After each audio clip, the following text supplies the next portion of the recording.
মাত্ৰ 17 বছৰ বয়সতে দেশৰ বাবে শ্বহীদ হোৱা কনকলতা বৰুৱাৰ আজি মৃত্যুবাৰ্ষিকী। অসমৰ গৌৰৱ স্বাধীনতা সংগ্ৰামী দেশভক্ত কনকলতা বৰুৱাই 1942 চনৰ ছেপ্টেম্বৰ মাহৰ আজিৰ দিনটোতে দেশৰ হকে নিজৰ প্ৰাণ আহুতি দিছিল। গহপুৰ থানাত ভাৰতীয় জাতীয় পতাকা উত্তোলন কৰিবলৈ যোৱা বাটত ব্ৰিটিছ আৰক্ষী বিষয়াৰ গুলীত কনকলতা বৰুৱা শ্বহীদ হৈছিল। কনকলতা বৰুৱাই 17 বছৰ বয়সতে দেশৰ বাবে নিজৰ জীৱন ত্যাগ কৰিছিল।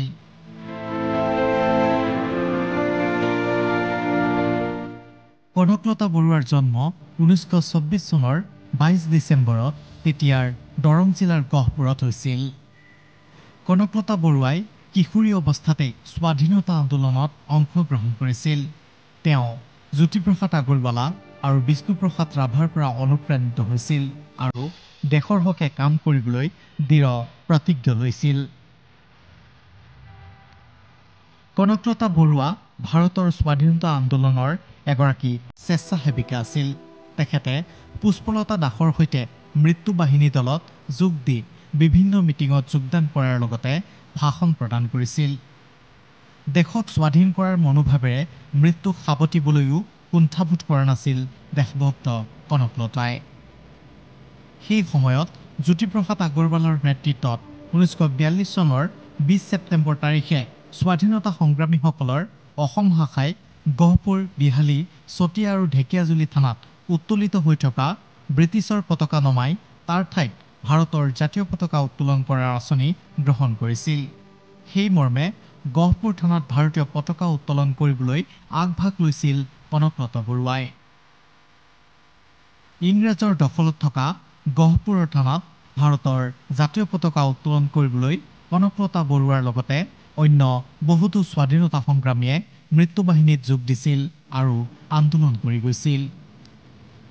মৃত্যু বাহিনী দলে নিৰ্ধাৰিত 20 ছেপ্টেম্বৰৰ দিনটোত পৰিকল্পনা মতে ব্ৰিটিছৰ পতাকা নমাই দেশৰ পতাকা লগাবলৈ এক বিদ্ৰোহী যাত্ৰা কৰিছিল।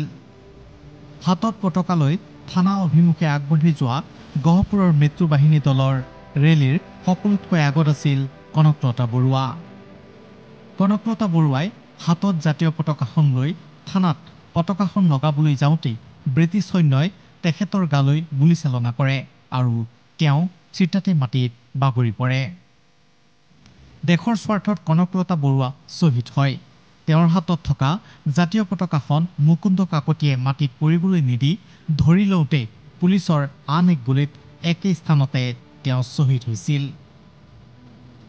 কনকলতা বৰুৱা আৰু মুকুন্দ কাকতি শ্বহীদ হোৱা স্থানতে বৰ্তমানৰ গহপুৰ নগৰৰ মাজমজিয়াত গহপুৰ আৰক্ষী থানাৰ সন্মুখৰ বৰপুখুৰীৰ পাৰত তেওঁলোকৰ স্মৃতিত ব্ৰঞ্জৰে নিৰ্মিত মূৰ্তিযুগল প্ৰতিষ্ঠিত কৰা হৈছে।